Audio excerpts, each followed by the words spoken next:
Sengrieķu filozofs Talešs ir teicis, ka dzintaram esot dvēseli. Imants Ziedonis savu krāsaino pasaku ciklu vainagoja ar dzintaraino pasaku.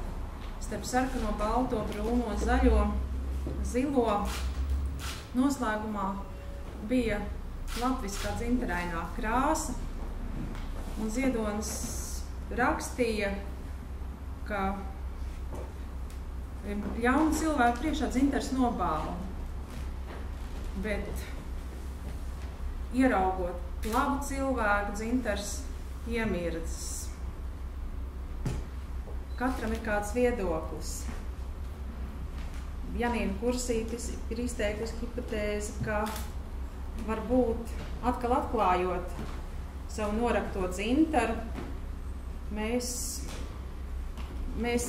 aiziesim uz kādu jaunu garīgumu no dzintara līdz dzintaram. Un, manuprāt, tāpēc arī Rīga ir atklājusi tādu burvju stīgu. Savu burvju stīgu, dzintara āderi, lai dzintaram liktu atkal iemirdzēties, lai liktu iemirdzēties Rīgai dzintara krāsā un lai būtu šie daudzie pasākumi dzintaram par godu. Un arī šī grāmata, kas tiks, un par kuru vēl tiks šovakar daudz runāts, un runās arī pat tā autori, lai arī šī grāmata nonāk pie lasītāja, tātad Māras Kalniņa grāmata Senie dzintara ceļi no Rīgas līdz Bizantijai. Liels paldies! Pirmkārt ir jāsaka Rīga 2014. Lūdzu, Aiva Rozenberga.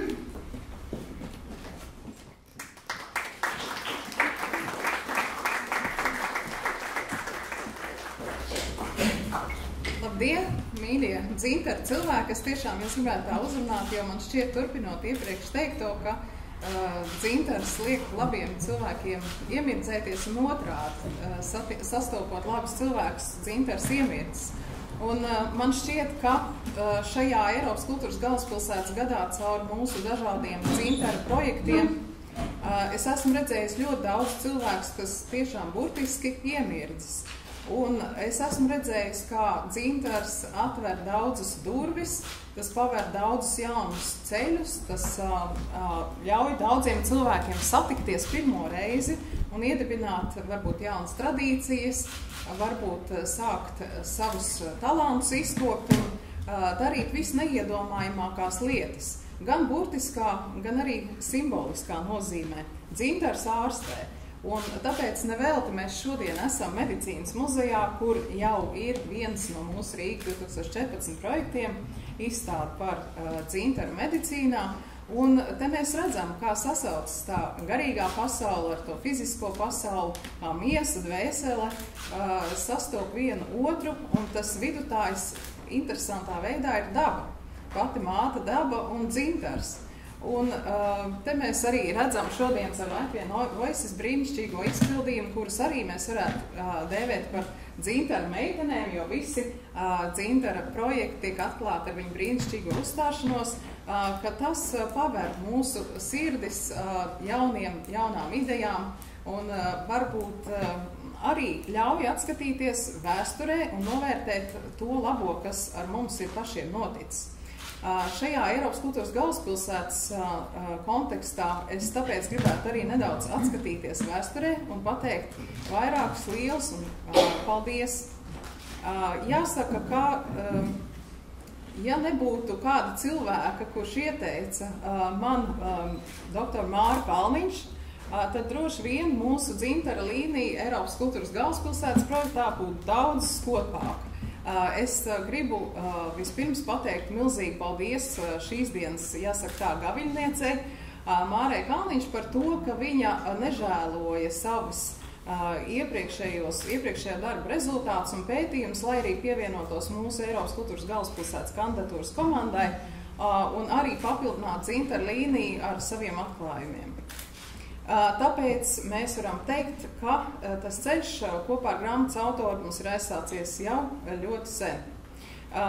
Mēs esam redzējuši arī, ka caur šo grāmatu paveras daudz arī starptautiskas durvis, un grāmatas atklāšana angļu valodā notika Romā. Un tāpēc nākamais milzīgais paldies ir tolaik Latvijas vēstniecei Romā un tagad Berlīnē, Elitai Kuzmē, kur arī šovakar ar mums brīnumainā kārtā ir klāt. Un liels paldies par to vien. Par to, ka daudzas durvis Romā un Itāļu muzejos tika pavērts mūsu dzintaru projektiem. Un dzintaru mēs redzējām to, ka Itālijā cilvēki atsaucas Latvijai tieši caur dzintaru. Tas varbūt ir jocīgi, jo mums šķiet dzintars tik ierasts. Un šo jūsmīgo uzrunu es, protams, gribu noslēgt ar ārkārtīgi milzīgu pateicību izdevniecībai Pētergailes, Ingūnai Cepītei personīgi, Anitai Rožkalnei, jo tas ir bijis milzīgs darbs, lai šo grāmatu izdot un tik brīnišķīgā, skaistā veidolā. Un tāpēc es visiem iesaku, kam vēl šīs grāmatas nav, noteikti to iegādāties, to lasīt un tālāk arī nodot draugiem, paziņām, jo tas ir to vērts. Tā kā sirsnīgs paldies visiem, un nevelti man tie puķis, es gribētu vispirms, protams, autorei pasniegt ziedus.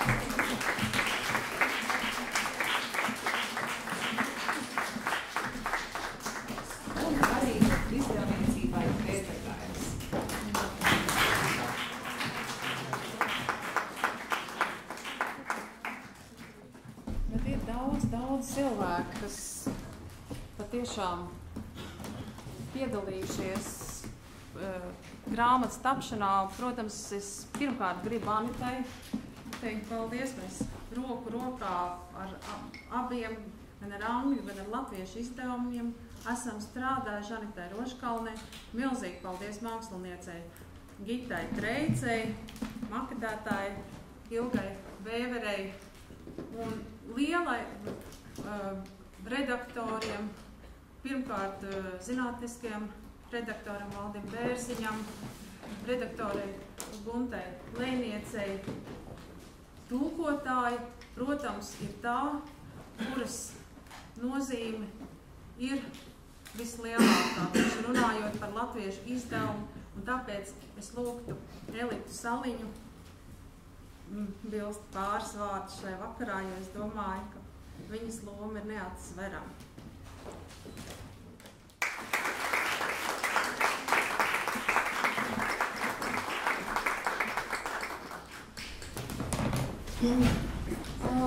Labvakar visiem. Man ir jāatzīstas, ka šī grāmata man nāca kā pārsteigums. Pārsteigums varbūt vairākos veidos, jo tiešām es pirmoreiz tulkoju tādu veidu tekstu. Man arī pirmoreiz nācās saskarties ar tādu diezgan āķīgu problēmu tulkotājiem, jo Jurijs Lotmans, krievu semiotiķis, ir teicis, ka teksts no vienas kultūras nonākot otrā kultūrā izraisa savu veidu uzplaiksnījumu, tādu tā kā virpuli. Un tad šīs kultūras gaita varbūt nedaudz izmainās. Un tā āķīgā lieta, kas bija šajā tulkojumā, bija tas, kā parādīt latviešu auditorijai to, ka latviešu kultūrā tādas ļoti ierastas lietas, ko mēs varbūt uztveram par pašsaprotamām, var likties tiešām pasaulē ļoti interesantas, neparastas, aizraujošas. Un tad vienkārši es domāju, ka es savā ziņā it kā tulkoju kaut ko, kas ir nācis vismaz daļai no latviešu kultūras, nonācis pasaules kultūrā un tad atkal atgriežas atpakaļ latviešu kultūrā. Un tā kā savā ziņā tas bija man nedaudz sarežģīti. Bet es ceru, ka tas vismaz nedaudz ir izdevies. Un man gribētos tiešām pateikties vispirms Ingūnai Cepītei par šo iespēju, tulkot šo grāmatu. Man gribētos ļoti pateikties Anitai Rožkalnei par tiešām lielisku sadarbību darbā pie latviešu teksta. Un, protams, vislielākais paldies ir grāmatas autorei Mārai Kalniņš, jo būtībā man šķiet šī doma par ceļojumu. Tas nav tikai grāmatas virsraksts, tā ir tiešām grāmatas būtība, jo tā rosina doties ceļojumā, vai arī vairākos ceļojumos, gan laikā, gan telpā. Un, ja mēs ceļojam, mēs vienkārši neiesīkstam. Paldies!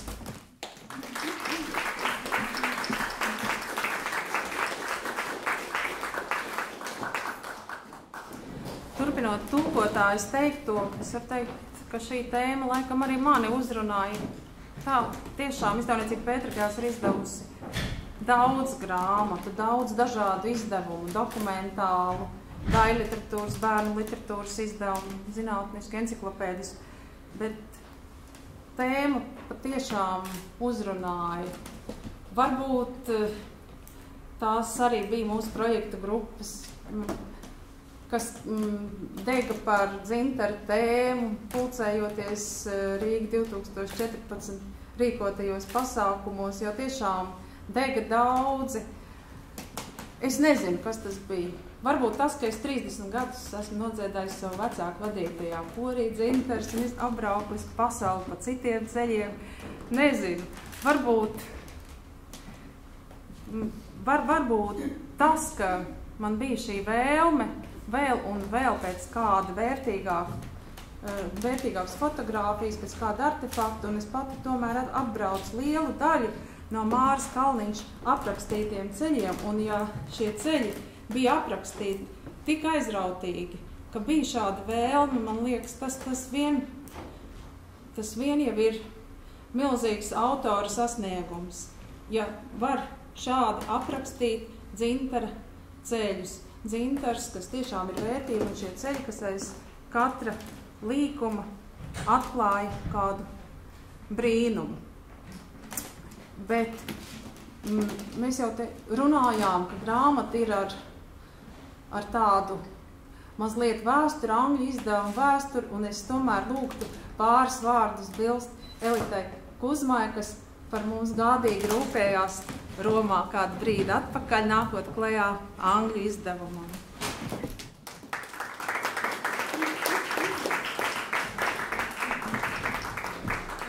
Elita Kuzma, Latvijas Republikas vēstniece Itālijā tobrīd, kad tika atvērts šīs grāmatas angļu izdevums. Cienījamā izdevniecība Pētergailes, cienījamā profesora Kalniņš un, protams, Rīga 2014. Mīļie grāmatas atklāšanas viesi, senie Dzintara ceļi ir grāmatas latviskais nosaukums, un es noteikti arī pati vēlos sev izdevumu latviski, lai arī Māra Kalniņš parakstīja izdevumu angļu valodā, un tas jau ir manā īpašumā. Es negaidīti tieku pie šī goda uzrunāt jūs šovakar, un tādēļ varbūt mana uzruna būs ne tik labi sagatavota un zināmā mērā spontāna, bet es gribu sākt ar to, ka es piekrītu pilnīgi tam, ko teica Aiva Rozenberga. Dzintars darīja brīnums. Un 2012. gada decembrī, kad notika grāmatas atklāšana Romā, un ne jau kaut kur, bet Etrusku muzejā, pasākumā, kas bija veltīts Baltijas valstīm un Dzintaram kā šī reģiona dārgumam un kā senai valūtai vislabākajā nozīmē.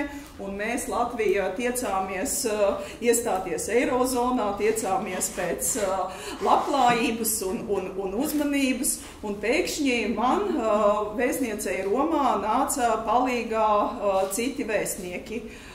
Profesore Kalniņš un izdevniecība Pētergailes un, protams, Rīga 2014. Šī grāmata bija liels panākums arī tieši izceļot Baltijas valstu vidū mūs ar tādu ļoti, ļoti pamatīgu pieeju savam vēsturiskajam dārgumam.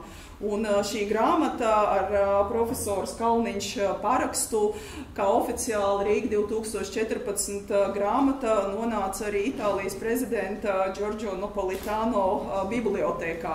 Un es domāju, mēs varam būt patiešām lepni ar to, ka mēs šādā veidā izmantojam nevis tikai tos vēstniekus, kas dara savu profesionālo darbu savos posteņos, bet izmantojam jebkuru iespēju iesaistīt to labāko, kas mums ir, un censties vislabākajā veidā parādīt to pasaulē.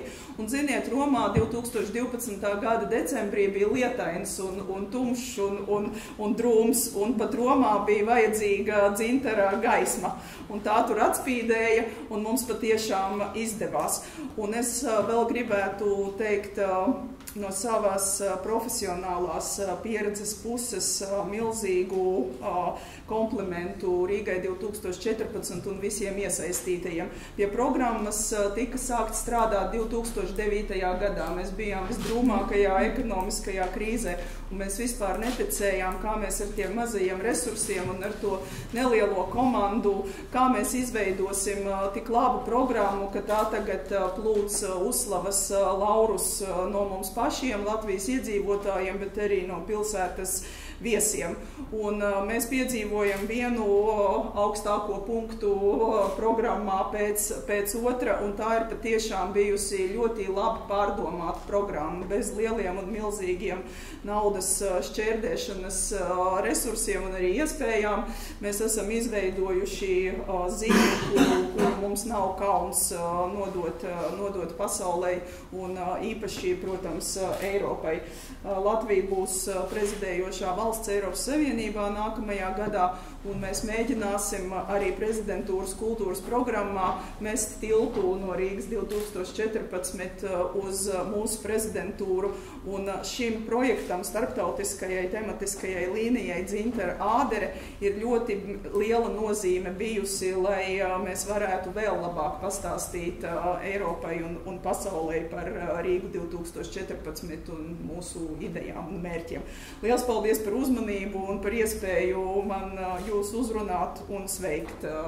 Un lai jums brīnišķīgs vakars ar Latvian Voices. Es tagad strādāju Vācijā un es esmu dzirdējusi tik daudz labu vārdu par šīm vēstniecēm.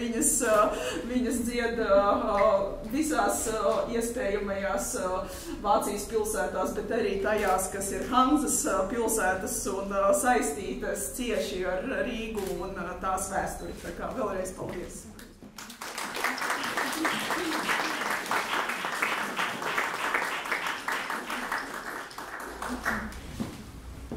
Un pirms es dodu vārdu šī nama saimniekiem, es gribēju pateikt paldies vēl tiem cilvēkiem, kas, manuprāt, ir vieni līdzās autorei no svarīgākajiem izdevumā. Tādu ir ļoti daudz, un tie ir fotogrāfi, jo izdevumā ir ārkārtīgi daudz fotogrāfiju. Protams, daudzi no viņiem jau ir saņēmuši grāmatas, ar daudziem mēs esam tikušies, bet tā kā es dažus no viņiem manīju šodien zālē, tad viņiem es gribētu teikt paldies personiski. Un pirmkārt es gribu teikt paldies Artim Ērglim. Ir Artis šobrīd. Artim Ērglim.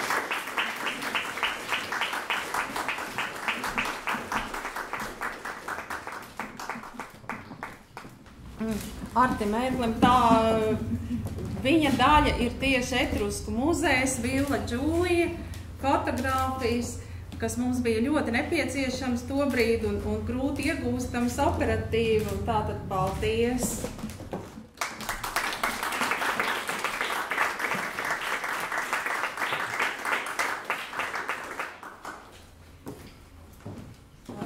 Tad vēl paldies! Es redzu, ka šeit ir Anda Krauze ar viņas fotogrāfijām. Man šķiet gan visākas grāmatās ir ļoti skaistas Rīgas fotogrāfijas un Armāns Laudums. Tā ir Bizantija, tā ir Stambula un tā ir Liepāja.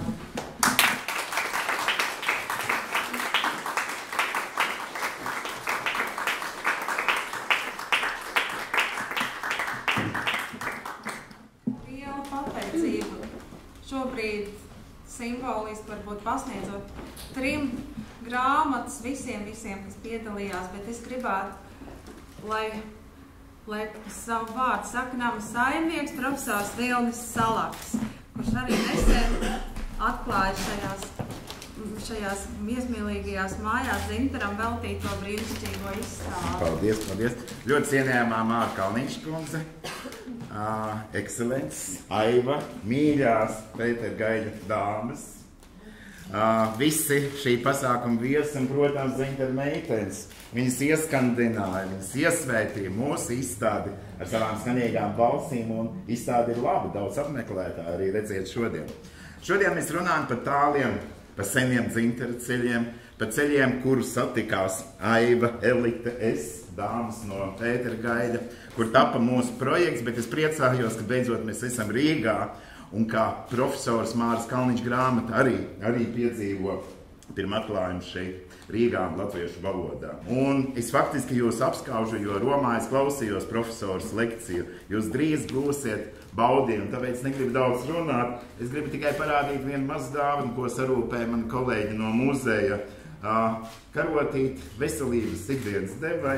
Un šeit ir tāds interesants citāts, kurš man pašam patīk. Henrijs Džeims raksta: lielākais labums, ko var būt no dzīves, veltīt to lietai, kas pārdzīvos mūs. Man šķiet, ka Māra Kalniņš ir tas laimīgais cilvēks.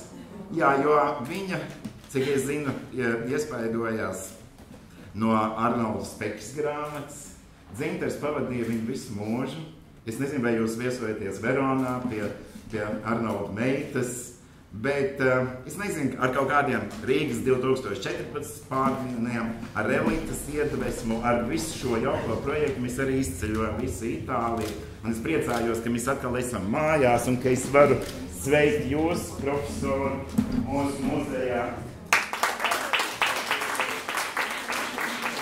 Paldies visiem, kas bija kopā ar mums, autorei izturību šī vasarīgā laikā, un mums visiem baudību. Paldies! Tagad pirms